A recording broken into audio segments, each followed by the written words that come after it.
So, if you've been following me, you may or may not know that I love my K dramas. So, I recently started watching this one on Netflix called Better Late Than Single. And it's about these young adults who haven't dated before. So, they get some coaching and get a makeover. And then they're sent to live in this house with other similar individuals for 10 days in hopes of finding love. And the thing that I noticed in this show, and many other reality shows, is just how the contestants describe themselves and how much that really shapes their reality. The way they define themselves becomes their biggest barrier. So if you find yourself in the same impossible situations over and over, you're in the right place. This episode may be the answer that you've been looking for. So, hey ladies, welcome back to episode 35 of Not Just Moms, the podcast where we dive into who we are beyond motherhood and take some time to reflect on ourselves, our purpose, and cultivating our dream lives. I'm your host, Stephanie, your life and mindset coach and fellow mom navigating this crazy journey of motherhood right alongside you. So before we dive into today's episode, I want to share a little update. This episode marks our season finale. I'm going to take a short break to reset, reflect, and, work on some exciting things that I can't wait to share with you. So thank you for being here, for showing up for yourself, and for building this community with me. So today we're ending the season with a truly powerful conversation: the undeniable power of your self-concept. It's more than just how you see yourself. It's really how you show up in every single room, every single conversation, and every single financial decision you make. Your self-concept is basically your internal blueprint and how you show up and dictate your reality. So what exactly is your self-concept? Simply put, it's the sum total of your beliefs, perceptions, and stories about yourself. It's that mental image you hold of yourself, the story that you tell or the narrative that's quietly running in the back of your head all the time. So I want you to think about it. How do you hold yourself when you walk into a room? Is it with confidence or subtle hesitation? How do you present yourself in a negotiation? Do you command your worth or do you slightly shrink?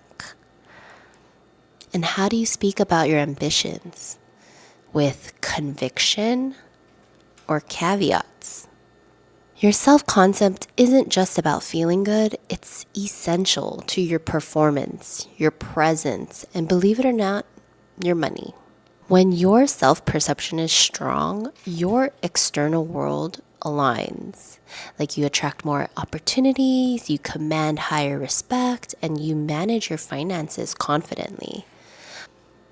So this is about having an aligned identity, not just superficial confidence.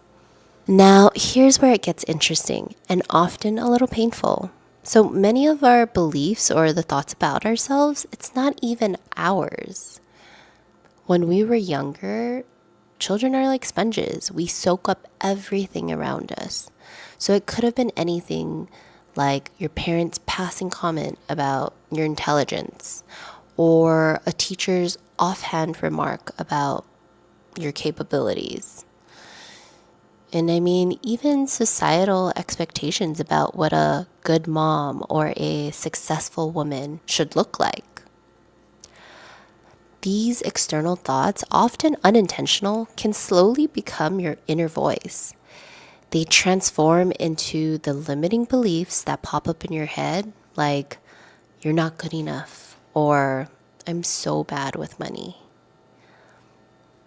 This inner critic gets louder and louder, and before you know it, it becomes the story of your life.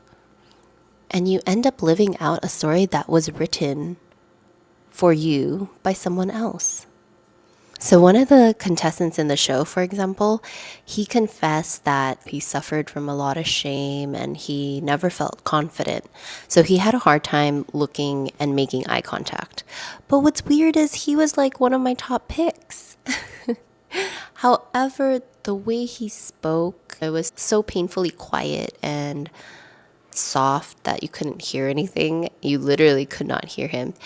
That was the thing that was hindering him from making a connection with his crush. But then one of the other girls who actually really liked him, but he had zero interest in, she told him, just say what you want to say.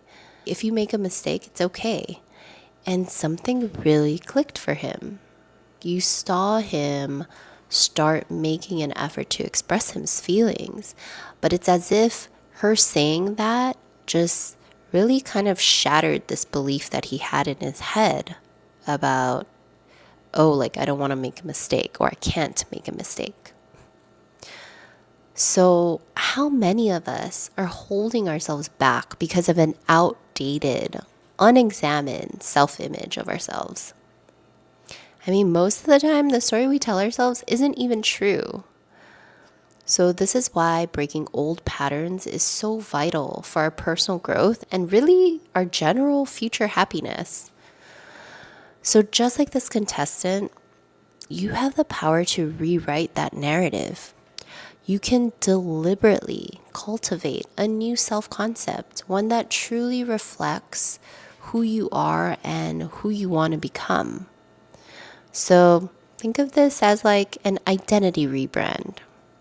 However, before we can even begin to cultivate a new story for ourselves, we need to examine where we're currently at. And of course, that starts with awareness.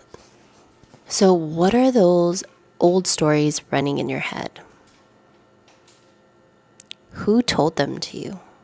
Are they still serving you? For example, I often hear so many women that I coach say, I'm so bad at math, or I'm so bad with money. But when I really push, it's kind of like, who told you that? Or why do you think that? Start challenging those beliefs. Question those limiting beliefs. Are they facts? Or are they just old programming?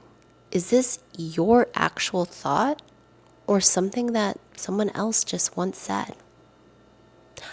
Most of the time, you realize it's not even your own belief.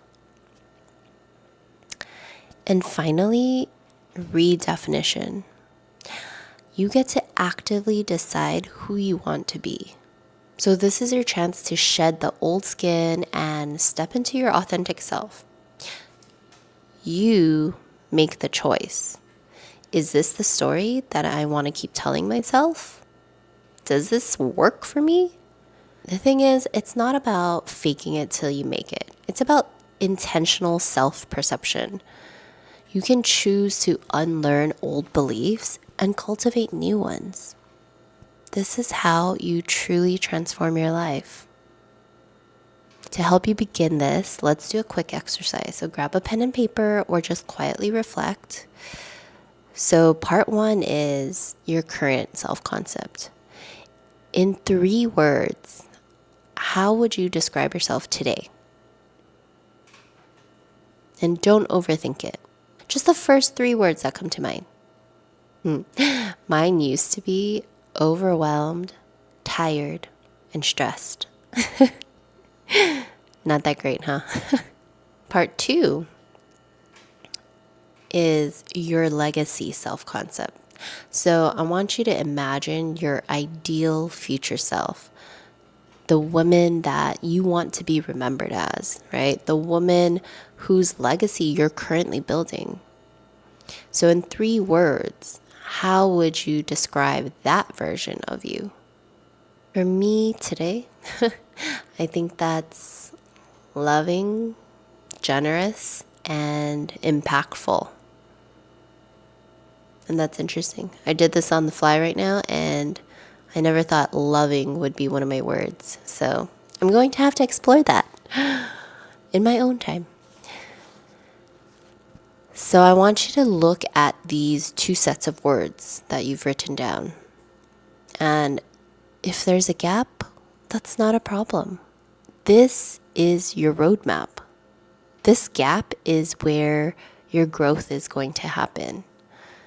It's the space where you're actively challenging your current self-image and beginning to build the bridge to your desired future. This process will directly enhance your self-worth and confidence as you step into this new identity. So you're probably wondering, how do we actually close this gap? So I want you to pick one word from your legacy self list and ask yourself, what is one tiny micro action that I can take today that a woman who embodies that word would do? So it could be as simple as setting a healthy boundary, or speaking up in the meeting, or keeping your promises. And so do that action and then repeat this exercise tomorrow. Pick another micro action and do it again. So this isn't about grand gestures. It's about consistent, aligned action that reinforces your new identity. As you rinse and repeat, you'll start shifting into your new story that's actually written by you. Honestly, reevaluating and reclaiming your self-concept is perhaps the most powerful work you can do. It's the foundation for every goal, every dream, and every dollar that you'll ever earn. It's how you truly break free from what's holding you back. So I just wanted to thank you again for joining me this season on Not Just Moms. It's been an honor to spend these 10 to 15 minutes a week working on our personal growth and goals together. I know just how busy you are, so thank you. And I'll be taking a quick break from the podcast, but I'll still be around creating my YouTube videos and working on some exciting things. So if ever you want to chat, feel free to shoot me a DM on Instagram or send me an email. And in the meantime, if this conversation about self-concept resonated with you, send it to a girlfriend who needs to hear this message today. And if you're ready to take a deeper dive into designing your strategic roadmap and becoming that unrecognizable version of yourself, you can sign up to be added to the waitlist for my one-on-one mentorship. You'll find the application link in the show notes below.